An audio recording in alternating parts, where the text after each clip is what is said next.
Plagued by the uncertainties of our modern world, life can seem awfully bleak at times.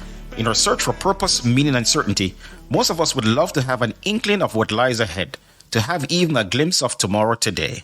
In our podcast, Knowing Tomorrow Today, we share from the Bible a wonderful blueprint of hope, which reveals that God wants us to live an abundant life and that He has an amazing future planned for us.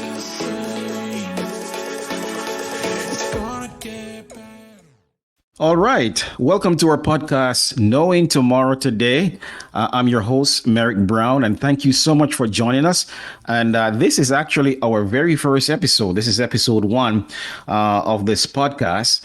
And so my prayer and my hope is that, this podcast will prove to be a blessing to you and your family, that it will prove to be an inspiration and encouragement.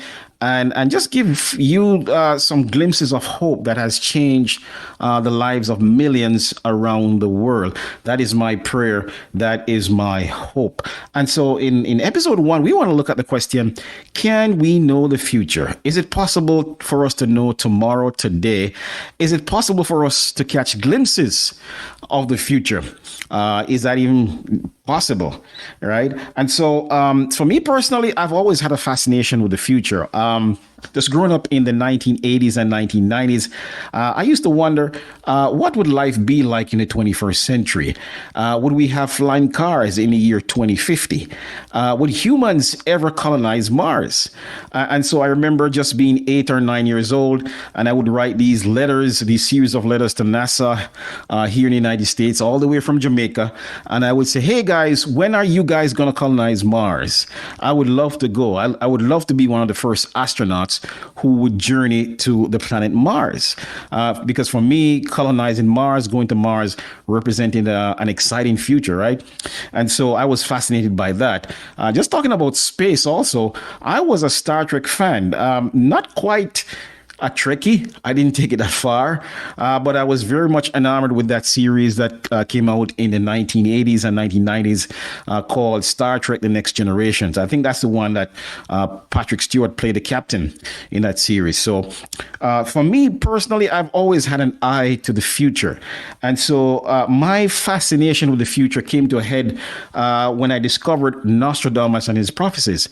Now, for those who are not familiar with who Nostradamus was, he was a medical doctor turned psychic who lived in the 16th century France. And so he became famous after he published a book of predictions that he claimed outlined prophecies that extended to the year 3797 AD. Now imagine that. And so true believers in Nostradamus, they believe that he predicted wars, natural disasters, the rise and fall of many of history's great dictators and their empires. And they believe that he predicted the rise of folks like Adolf Hitler, Napoleon Bonaparte, and many world leaders throughout history. Some folks who believe in Nostradamus and his prophecies believe that he even predicted the assassination of President John F. Kennedy in 1963. And so, of course, there are always these different predictions of, attributed to Nostradamus on the internet. Of course, we can't believe everything we read on the internet. They believe also that Nostradamus foresaw the atomic age, that he saw the invention of the atomic bomb. And they also believe that he foresaw that man would eventually land on the moon in 1969. And so my personal, if you want to call it, love affair with Nostradamus began after I saw this documentary called The Man Who Saw Tomorrow. And in it, the filmmakers, they just showed all these amazing predictions that are attributed to Nostradamus. And after watching it, I was a believer, right? I was hooked. And for me personally, his name alone, you think about it, Nostradamus, that's not a usual name. That's such an unusual name. So his name alone, it noted this idea that he had this psychic ability, that he was able to, see the future as he claimed. However, by 1999, I had lost all faith in Nostradamus' ability to predict the future. Now, so he had this really famous prediction about 1999, in which he said that in 1999 there was going to be this total global world war that would just destroy the nations, destroy the world. And of course, that didn't happen, right? We're still here as we're recording this. This is 2023, right? And so I lost all complete faith in Nostradamus' ability to predict the future. And so I know when it comes to a fascination, a curiosity about the future, that I'm not alone. There are many people out there, maybe even you who are listening right now. We all want to know what the future holds in terms of our fortunes, in terms of our future outcomes. What is my life going to turn out to be? What is my children's life going to turn out to be? And somehow we sense that the choices that we make daily, I mean, whether for good or for evil, that they're all coalescing, they're forming this kind of tapestry that will one day manifest as our future destiny. So people are very curious still today about the future. I mean, you got folks still checking their horoscopes, they're reading their horoscopes, they're consulting tarot cards, and people go as far as to they're curious about what does the fortune cookie say about what's going to happen to me tomorrow and next week. People many times seriously pay attention to those things. Some people go as far as they pay mediums, psychics, fortune tellers, and they're doing all of this because they want to find some semblance of certainty in their lives. We live in an amazing technological age. There's so much progress that is going on these days. All the talk is about artificial intelligence and how artificial intelligence is going to make our lives easier. Some people are fearful that, of course, it's going to take away our jobs, right? And so technology has produced some good things, many good things, and yet still we have some really daunting existential challenges that we presently face. We think, and these things, many of these things are spinning beyond our capacity to solve. For example, we talk about global warming, which is a reality, right? There are pandemics. We just came out of COVID-19 several years ago. There are wars, always droughts, terrorism. We hear of public shootings. It seems like when we turn on the news or watch the news, there's some shooting going on all over the United States these days.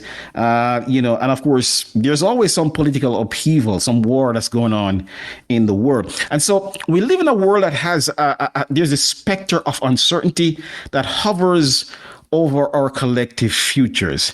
And so I believe that our desire to know the future, it speaks to a deeper, more powerful yearning that we have. And we're looking for meaning, certainty, continuity, and purpose, right? We want to know that as we live our lives, there is some intended purpose there. We want to know that our lives matter in the end. I was reading this author, he's a Russian author, Leo Tolstoy, and he wrote in his book, A Confession. And this is what he says. He says, the question that brought me to the edge of suicide when I was 50 years old was the simplest question lying in the soul of every human being. The question was this: what will come of what I do today and tomorrow? What will come of my entire life? Is there any meaning in my life that will not be destroyed by my inevitable approaching death? And so many of us can relate to Tolstoy's question here. And the question is, where did I come from? Why am I here? And where am I going? And so for me personally, after, I lost all faith in Nostradamus, I continued on in a journey of you could say faith. I was searching for meaning. I was still searching for glimpses of the future, and still searching for hope. And what I found eventually changed my life forever. All right. And I found that there is only one source. There's absolutely one source, only one source in the universe that is able to provide us with reliable glimpses of the future. And that source is the Bible, right? I can confidently say to you that the vision of hope that the Bible provides of the future has powerfully upended my life for the better and has caused me to see the world in a new light, right? And it has certainly provided my life with hope, meaning, and certainty. All right. So you may be saying, oh, come on, Merrick, the Bible? Really? The Bible? Yeah, I know. I know a lot of us, you might own a Bible at home and you may read it once a year, maybe at Christmas time or Easter time when you go to church, right? We have the Bible on all our devices these days. And so throughout the century, the Bible has come to mean different things to different people. However, there is perhaps no other book in history that has been more influential than the Bible, I think, right? It is quite simply the number one best-selling book of all time, right? And so the Bible is not just a single book. It's composed of 66 books, and it was written by 44 different men over a period of 1,500 years. Imagine that. And still, personally, when I read the Bible, there is this remarkable cohesive unity and consistency about this book, and it's as if there was only a single author, and yeah, that's what it was. That's what I discovered. There is only one person, one being in the universe who really inspired all these people who wrote the Bible over a period of 1,500 years with a single message that he wants to convey to us even today, right? And so the prophecies of the Bible, I've found basically they provide a clear and a concrete roadmap of the future. You can trust the Bible. We can trust the Bible to provide reliable glimpses of the future. Now, there's a biblical theologian and philosopher named Norman Geisler, and he once said this about the Bible. He says the Bible is the only book in the world that has precise, specific predictions that were made hundreds of years in advance and that were literally fulfilled. And he says this about Nostradamus. The problem with Nostradamus and so many other so-called psychics is that their predictions are often ambiguous and inaccurate. And so this theologian is saying, this Bible scholar is saying, listen, we can trust the Bible. All right. We can trust the predictions of the Bible. Now, you may be listening to this and you're saying, wow, to you, this may sound almost fantastical, unreal, maybe even bordering on the ridiculous, right? I mean, so listen, believe me, I know exactly how you feel as someone with a rational mind that is rooted in common sense and reality. I know how you feel, right?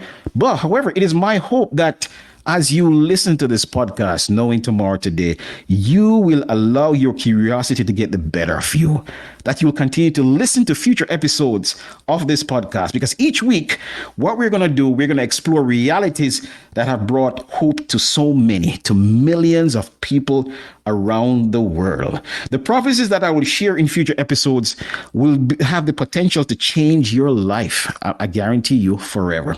Right? And so the good news is that whatever you've ever thought tomorrow's word would be, the future might just vastly exceed your brightest hopes, your wildest dreams, and your greatest expectations.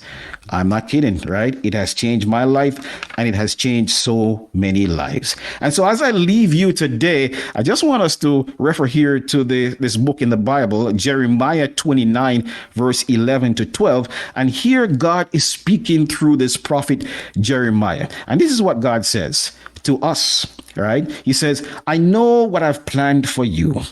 I have plans to prosper you, not to harm you. I have plans to give you a future filled with hope. And so this is what the author of the Bible is saying. He's saying that the entire book, the entire Bible, the prophecies that are outlined in the Bible are intended to give us glimpses of the future and to provide us with hope. And so I found for myself personally, there are some amazing prophecies that are in the Bible. Not just prophecies, there are some amazing promises that are also in the Bible. And so it's my hope that you'll continue to listen to this podcast, Knowing Tomorrow Today. And so join us next time, and I hope you stay blessed and stay well. I am Merrick Brown. Thank you.